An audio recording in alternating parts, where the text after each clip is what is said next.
Assalamualaikum warahmatullahi wabarakatuh.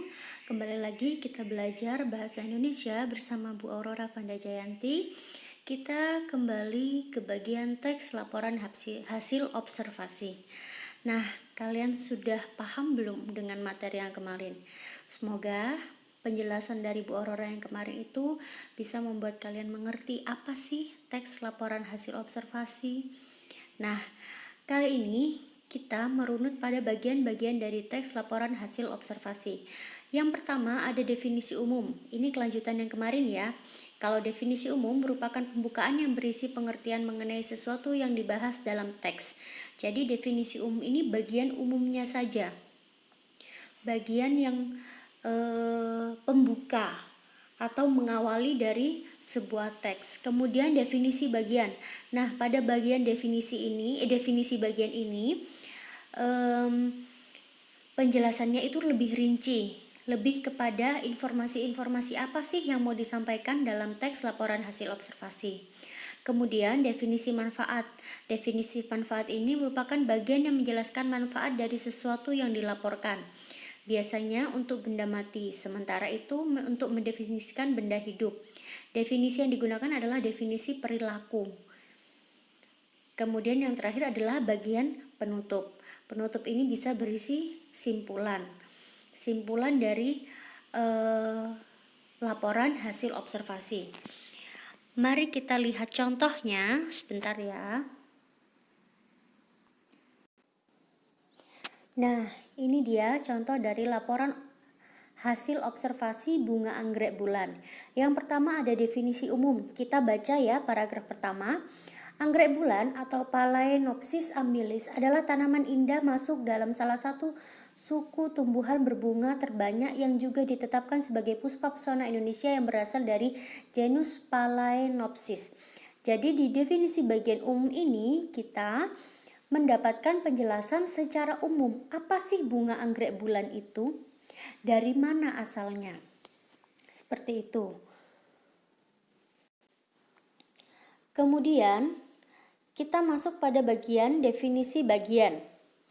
Pada definisi bagian kita baca terlebih dahulu.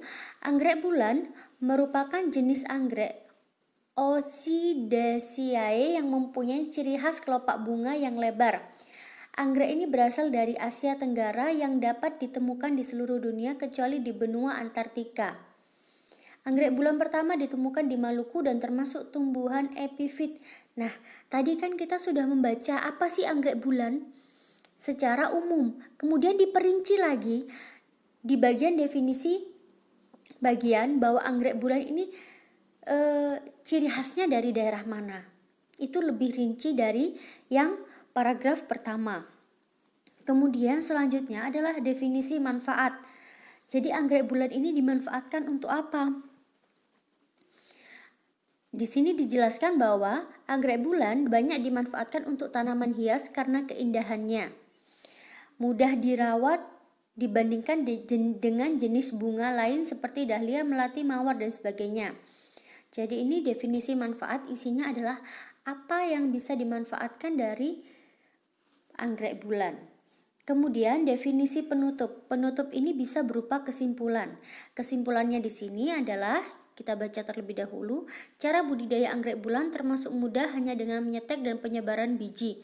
Media yang digunakan dapat berupa arang kayu, serabut kelapa atau potongan batang pohon atau genting atau batu bata. Jadi, di bagian definisi penutup disimpulkan bahwa anggrek bulan dapat dibudidayakan dengan mudah, hanya dengan menyetek atau menyebarkan bijinya saja. Jadi, di dalam laporan observasi bunga anggrek bulan, di sini dijelaskan definisi umumnya, bagian pokoknya apa? Bahwa dikatakan anggrek bulan ini tanaman yang indah, kemudian dia berasal dari genus Phalaenopsis. Anggrek bulan juga ditetapkan sebagai puspa pesona Indonesia. Itu informasi yang di definisi bagian umum. Di definisi bagian dijelaskan bahwa ciri khas dari anggrek bulan ini adalah memiliki kelopak yang lebar. Kemudian ditemukan pertama kali di Maluku dan termasuk tumbuhan epifit. Kemudian masuk ke definisi manfaat dan definisi penutup. Nanti tugas kamu adalah mencari apa sih pokok-pokok informasi yang terdapat dari laporan hasil observasi. Nanti teksnya akan Bu Rora berikan secara terpisah dari video ini. Oke, sampai di situ dulu penjelasan Bu Rora kali ini. Kita ketemu pada pertemuan selanjutnya. Assalamualaikum warahmatullahi wabarakatuh.